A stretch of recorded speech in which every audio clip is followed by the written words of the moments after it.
people figure out better ways of doing things, better ways of making products, cheaper and faster. For instance, one farmer can now grow food for thousands of people, whereas he used to be able to feed only his family. Thus, everything should be getting cheaper, because the supply of everything has been growing faster than the demand. This is true even though the population has been growing as well.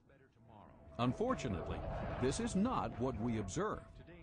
With the exception of a few industries, like the computer industry, and products we import from places like China, it seems that almost everything is getting more expensive, but oftentimes cheaper in quality. How can this be? Over the decades, the productive energy of society seems to be getting siphoned off.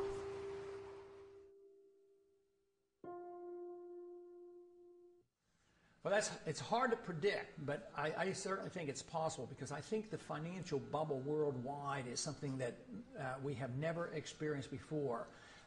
We've had tastes of that, but Alan Greenspan in one way is a genius, and in another way he is an unbelievable threat to us. He's a genius in the sense that in a technical fashion he's been able to keep this system of inflation together longer than anybody else has been able to, especially in this last go-around from 2000 on. With the collapse of the NASDAQ bubble, we really didn't have much of a recession, because he immediately started inflating massively, taking interest rates down to 1%. And now, of course, he's a little bit frightened about the bubble, and he's curtailing credit to some degree. But the dollar has become the gold of the world. The world central banks have accepted the dollar as if it were gold. Greenspan claims that they have gotten the paper money to act as if it is gold, which I strongly disagree with, and all the hard money people disagree with.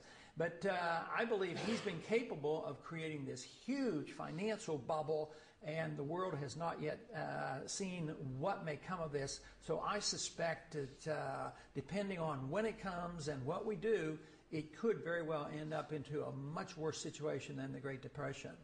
But if the country decided, well, something has to be done, and we went to a gold standard and limited the creation of credit, curtailed the power of the Fed, I think it would iron out all our difficulties. When Argentina periodically would just quit inflating and maybe tie their currency to even the dollar, price inflation went like from hundreds of percent per year down to 2% or 3%. So it's rather rapid. So you would see an immediate benefit. You would iron out the severe swings in the business cycle.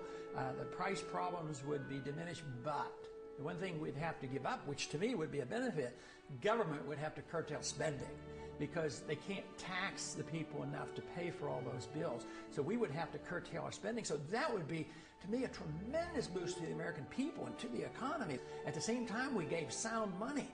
I mean, this would be fantastic. Within months, there would be some people who would suffer from the adjustment period, but it might be the people who have benefited so much over these years. But the average person, the poor person, the jobs would become available. So it would not take a long, long time. What would take a long time is if we refuse to consider it, and the problems get worse, and we have a severe recession or depression and huge inflation, and we do all the wrong things. That is what we should work so hard against. We must get rid of the fiat money system. How do you do that? Well, the first step, of course, the big step, the biggest imaginable step, is for people to realize that they even have one. I mean, how many people walking up and down the streets that go into the polls each year and elect their leaders, how many people know that we have a fiat money system? How are we going to change that unless we have an understanding, an educational foundation at the electoral level? So this is where we have to start. Because so many people in the U.S. are now semi-illiterate, thanks to the government-sponsored public school system, it may be possible to stimulate a discussion on the Federal Reserve only through films and TV shows. In many ways, film has replaced the written word for the masses. What is the Federal Reserve System? It's where they generate the money, and they keep the money, I think. Federal Reserve System is a banking structure owned by the banks and run by the government. No, I don't know much about this. Okay, thank you. It's a system of balancing the flow of currency throughout the United States so that as banks need to have liquidity, they have it, and as they need to tighten up money, they tighten it up.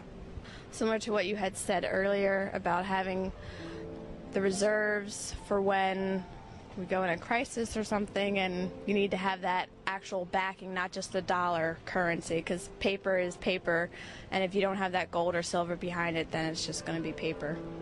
It was established in, if I guessed, I'm not sure, 1913 perhaps, to establish stability in the American financial system.